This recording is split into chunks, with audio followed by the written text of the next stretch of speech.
नमस्कार, मी पंजाब डक आणि आजपासून परत शेतकऱ्यासाठी अंदाज देणार आहे। तर सर्वप्रथम राज्यातल्या शेतकऱ्याला सांगू इच्छितो की सुरुवातीला काय करू। विदर्भ आणि मराठवाड्यातल्या शेतकऱ्याला सांगू इच्छितो की 3 सप्टेंबर विदर्भात 6 5 11 जिल्हे आणि मराठवाड्यात पाऊस राहणार आहे, म्हणून विदर्भ आणि मराठवाड्यातल्या शेतकऱ्यांनी खास करून हे अंदाज लक्षात द्यायचा। त्याच्यानंतर काय होणार आहे, 4 तारखेला पाऊस उत्तर महाराष्ट्राकडे जाणार, म्हणजे 4 तारखेला जळगाव जिल्हा, धुळे जिल्हा, नंदुरबार जिल्हा, नाशिक जिल्हा, अहिल्यानगर ह्या भागाकडे काय होणार आहे, 4 5 6च्या दरम्यान पाऊस जाणार आहे, म्हणून 4 5 6 ला तिकडल्या भागात पाऊस पडणार आहे, म्हणून हा अंदाज लक्षात द्यायचा। म्हणजे सांगायचं झालं तर फक्त पूर्व विदर्भ 6 जिल्ह्यात आता सविस्तर सांगतो। वर्धा, नागपूर, भंडारा, गोंदिया, चंद्रपूर, यवतमाळ, त्याच्यानंतर हिंगोली, नांदेड, परभणी, जालना, लातूर, बीड, धाराशिव, सोलापूर, त्याच्यानंतर बुलढाणा, अकोला, अमरावती, वर्धा, नागपूर ह्या पट्ट्यामध्ये म्हणजे ह्या इतक्या जिल्ह्यामध्ये 3 सप्टेंबर म्हणजे आणखी 2 दिवस पावसाचं वातावरण राहणार आहे। आज रात्रीच्याला देखील चांगला पाऊस पडणार आहे, भाग बदलत पडणार आहे, म्हणून हा अंदाज लक्षात घ्यायचा।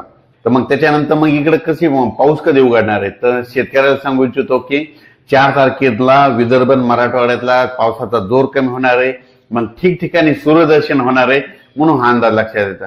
पण कसं असतं, सूर्यदर्शन झाल्याच्या नंतर देखील ना स्थानिक वातावरण तयार होऊन काय होतो, पाऊस पडतो, म्हणून हा अंदाज सर्व शेतकऱ्यांनी लक्षात घ्यायचा।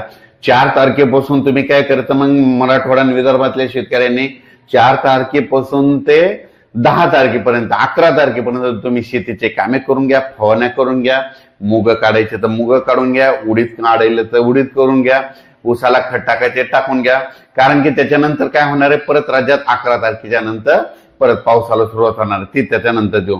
पण त्या अगोदर आता ह्या 3 सप्टेंबर मध्ये पश्चिम महाराष्ट्रातली काय परिस्थिती राहील, पश्चिम महाराष्ट्रातल्या शेतकऱ्याला सांगू इच्छितो की आज मध्ये तुमच्या भागामध्ये पश्चिम महाराष्ट्रामध्ये सांगायचं झालं तर की आज आणि उद्या दिवस तुमच्या इकडे सरी येतील, म्हणून हा अंदाज लक्षात घ्यायचा।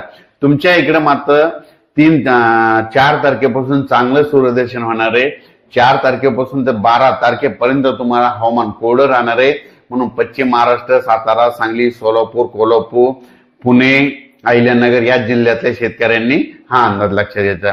त्याच्यानंतर आता आपण उत्तर महाराष्ट्राकडे वळू।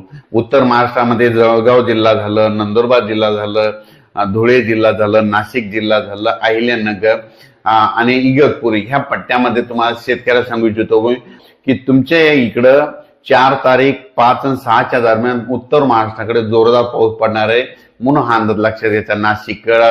नाशिक, धुळे, नंदुरबार, जळगाव, त्याच्यानंतर इकडे कोपरगाव त्या पट्ट्यामध्ये काय झालं, पाऊस कमी पडलेला होता, पण हे 4 5 6चा पाऊस कोपरगाव त्या भागात, शिर्डी भागात, राहता त्या भागात चांगला पडणार आहे, म्हणून हा अंदाज लक्षात घ्यायचा। म्हणजे सांगायचं झालं तर अद्यापही आतापर्यंत ज्या उत्तर महाराष्ट्रामध्ये ज्या भागात पाऊस पडलेलाच नाही, तर त्या भागात देखील ह्या पावसात पाऊस पडणार आहे आणि ओढे नाले वाहतील आणि तुमच्या धरणात देखील पाणी येणार आहे, तळ्याला देखील येणार आहे, म्हणून हा अंदाज लक्षात घ्यायचा। तर हा झाला उत्तर महाराष्ट्राचा।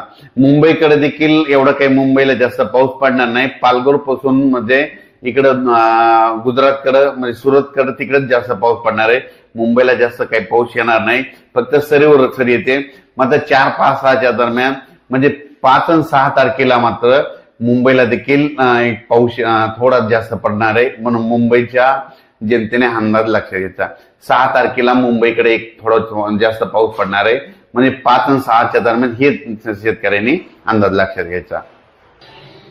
तसेच उत्तर महाराष्ट्रातल्या शेतकऱ्याला सांगू इच्छितो की तुमच्या भागामध्ये धुळे झालं, नंदुरबार जिल्हा झालं, जळगाव जिल्हा झालं, नाशिक जिल्हा झालं, येवला झालं, कोपरगाव झालं, म्हणजे या शिर्डीच्या परिसरामध्ये काय झालं, बरेच शेतकऱ्याचे मला फोन आले, मी आल्याच्या नंतर त्यांचं म्हणणं की काही भागामध्ये म्हणजे 10-20 गावं सुटलेले आहेत, तर त्यांना एक सांगू इच्छितो की म्हणजे 5 6 7चा जे पाऊस पडणार आहे ते उत्तर महाराष्ट्राकडे खूप पडणार आहे, त्याच्यामुळे त्या पावसामध्ये तुमच्या इकडे जरी मुसळधार पाऊस पडणार आहे, काही ठिकाणी अतिमुसळधार पडणार आहे, त्याच्यामध्ये तुमच्या धरणाला पाणी येईल, तळ्यामध्ये देखील पडणार आहे, म्हणून हे अंदाज लक्षात घ्यायचा। आणि मुंबईच्या जनतेला एक सांगू इच्छितो की 5 आणि 6च्या दरम्यान मुंबईला देखील एक जोराचा पाऊस येणार आहे, म्हणून हे 5 6 तारखेचा हे देखील मुंबईच्या जनतेनं अंदाज लक्षात घ्यायचा। पण राज्यात मात्र परत मध्ये सर्वदूरचा पाऊस 13 तारखेपासून सगळीकडे 13 सप्टेंबर ते 17 सप्टेंबर दरम्यान राज्यात जोराचा पाऊस येणार आहे. म्हणून आताच हे अंदाज सर्व शेतकऱ्यांना लक्षात येतात. अचानक वातावरणात बदल झाला तर लगेच एक मेसेज दिला जाईल. धन्यवाद.